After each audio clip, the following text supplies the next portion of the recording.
Kuna video inazunguka social media ya msichana kutokea Ghana ikimuonyesha anaangua kilio baada ya kufunga safari kutokea Ghana mpaka Nigeria kwenda kukutana na boyfriend ambao alikuwa wakichati kwa miezi kadhaa kwenye social media.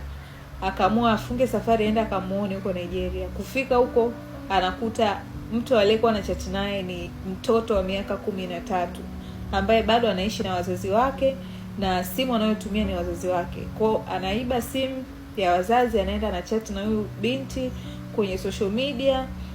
Binti akajua amepata mtu. So akaamua kufunga safari.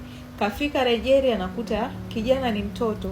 So akaanza kulia pale kwa sababu ametumia hela zake zote. Anafika kule hajui jinsi atakavyorudi nyumbani.